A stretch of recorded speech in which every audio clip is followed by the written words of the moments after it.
കാട്ടാന വിഷയത്തിൽ പ്രതികരിച്ച് യുവാർ പ്രദീപ് MLA. ജനങ്ങൾ ജാഗ്രത പാലിക്കണമെന്നും കാട്ടാനകളെ പ്രതിരോധിക്കുവാനുള്ള ശ്രമം തുടരുകയാണെന്നും MLA പറഞ്ഞു.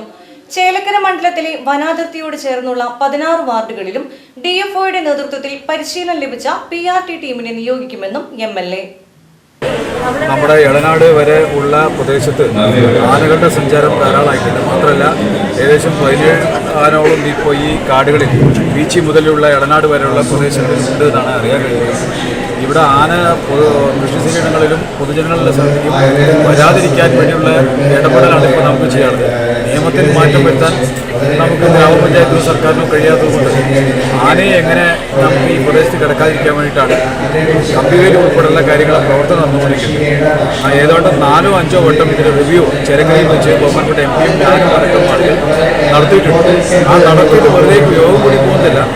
ഈ കമ്പിവേലി എത്ര വേഗത്തിൽ ആക്കി ആ കമ്പിവേലി നമുക്ക് എങ്ങനെ കമ്പിവേലിയിൽ ചെയ്യാം. കമ്പിവേലി അല്ലാതെ ആടിക്കിപ്പത് കമ്പിവേലി സോളാർ കമ്പിവേലി ഇടാൻ വേണ്ടിയിട്ടാണ് അതിൻ്റെ പണി നടന്നുകൊണ്ടിരിക്കുന്നത്.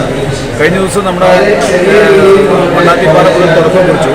പിന്നെ ഇപ്പോൾ അടുത്ത ദിവസം റിവ്യൂ നടത്തി പറഞ്ഞു എളനാട് നമുക്ക് തുടങ്ങി വെക്കണം, 2 ഭാഗത്തും സമാന്തരമായി തുടങ്ങി കൊണ്ടിരിക്കണം എന്ന് പറഞ്ഞു.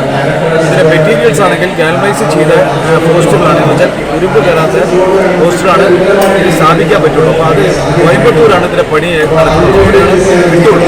അവിടെ നല്ല തിരക്കില്ല, കിട്ടുന്ന മുറയ്ക്ക് ഇടയ്ക്ക് ഇങ്ങനെ കൊണ്ടുവന്നുകൊണ്ടിരിക്കുകയാണ്. അങ്ങനെ പണി നടന്നുകൊണ്ടിരിക്കുന്നു.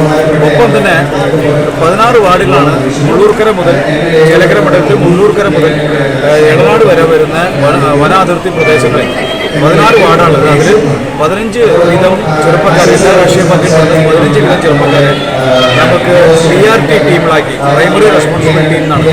അവർക്ക് ആവശ്യമായ പരിശീലനം 10 ദിവസം കൊടുക്കാൻ പോകാൻ ഈ 15 ആൾ വീതം വെച്ച് ഏകദേശം 200 ആളുകൾ വരുന്നത്. ആ 200 ആളുകൾ ഈ ക്രിമിനൽ കേസിൽ പെടാത്ത ആളുകൾക്ക് വെരിഫിക്കേഷൻ വേണ്ടി പോലീസ് കൊടുത്തിട്ടുണ്ട്. ഇന്നോ നാളെ ഇടത് കിട്ടും. കിട്ടിക്കഴിഞ്ഞാൽ അവർക്ക് പ്രാഥമികമായ ആന വരുന്നതെന്ന് പറഞ്ഞാൽ അവർ ചെയ്യേണ്ട നടപടിക്രമം അല്ലെങ്കിൽ ചെയ്യേണ്ട പ്രവർത്തനം എന്ന് അവർക്ക് പരിശീലനം DFOയുടെ നേതൃത്വം കൊടുക്കാൻ വേണ്ടി തീരുമാനിച്ചിട്ടുണ്ട്. അപ്പോൾ അത് കിട്ടിക്കഴിഞ്ഞാൽ അവർക്ക് ആവശ്യമായ ടോർച്ച് ഉൾപ്പെടെ സാധനങ്ങൾ കൊടുത്ത് ആന വന്നാൽ പ്രാഥമികമായി ചെയ്യേണ്ട പടക്കോ അല്ലെങ്കിൽ മറ്റെന്തെങ്കിലും ഒച്ച ഉണ്ടാക്കി ആനയെ അവിടെ നിർത്താനും ഒപ്പം തന്നെ ഫോറസ്റ്റ് വരെ കൊണ്ട് ഉദ്യോഗസ്ഥന്മാർ വന്ന് അവരെ ഉൾക്കാട്ടിലേക്ക് കയറ്റി വിടാൻ വേണ്ടിയുള്ള പ്രവർത്തനമാണ് പ്ലാൻ ചെയ്തിട്ടുള്ളത്. ജനങ്ങൾ ജാഗ്രത പാലിക്കണം.